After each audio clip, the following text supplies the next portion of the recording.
Baie welkom by die voorlesing van die Afrikaanse Sabbatskoolles vir blindes en swaarsiendes. Hierdie lesse word voorsien deur die Wêreldkonferensie van die Sewende Dag Adventiste Kerk. Die voorlesing van die les word aan u gebring deur SSL in samewerking met Adventiste Wêreldradio Afrikaans en word voorgelees deur Marlena Nel.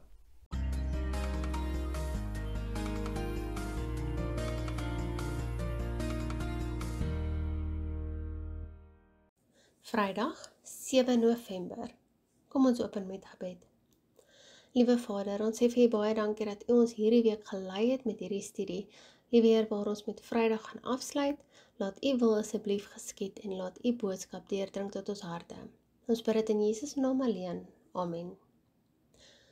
Vir verdere studie lees die volgende gedeelte uit Ellen G. White se geskrifte The Fall of Jericho, bladsy 493 tot 498 in Patriarge en Profete.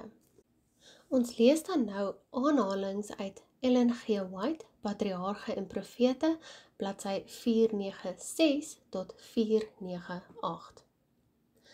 Die dodelike sonde wat tot Achan se ondergang gelei het, spruit uit hebsug. Van al die sondes is dit die algemeenste en word as die onbelangrikste soort afgemaak. Achan het wel sy skuld bely, maar toe dit reeds te laat was om enige voordeel daaruit te trek. Vroeër sien hy in watter toestand die manskappe vanaf Ai terugkeer, wanhoopig en verslane. Tog tree hy nie na vore en bely sy sonde nie. Hy sien hoe Josua en die oudstes hul hoofde neerbuig tot op die grond, hoe 'n woordelose smart hulle oorval. As Achan toe met die sak patats vorendag gekom het, kon hy ten minste sy opregte boetvaardigheid daarmee te kenne gegee het, maar nee, hy swyg soos die graf. Deur Josua sê die Here dat Israel gesondig het. Noem boonop die sonde by die naam, tog bly Achan stil. Op laas kom die gewigtige ondersoek na die skuldige party. Die geweldige vrees wat hom beetpak toe sy stam uitgewys word, toe sy familiegroep, toe sy gesinsgroep, steeds weier hy om te bely totdat hy uitgewys word. Op daardie oomblik, toe hy nie langer sy sonde kon wegsteek nie, kom die belydenis. Die klas van belydenis hoor mens al te dikwels. Party mense bely inderdaad nadat hulle reeds skuldig bevind is. In skrille kontras hiermee is die belydenis van 'n sonde waarvan net God en die oortreder weet.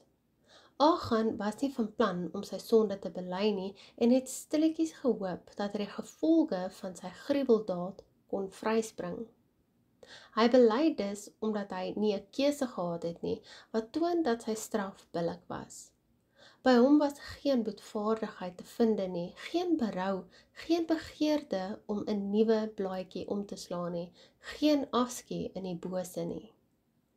Ellen G. White, Patriarge en Profete, bladsy 496 tot 498.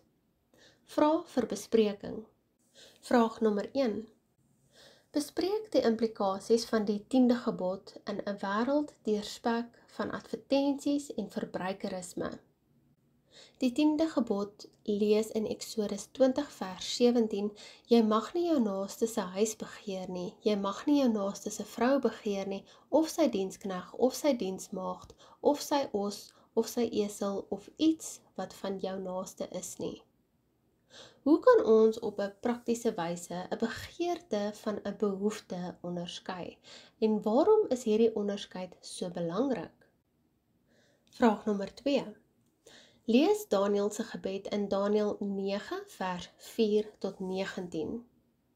Waarom is dit noemenswaardig dat die profeet in sy belydenis van Israel se sondes aanhoudend sê dat ons verkeerd opgetree het, al is daar geen bewyse dat Daniël self die pad byster geraak het nie?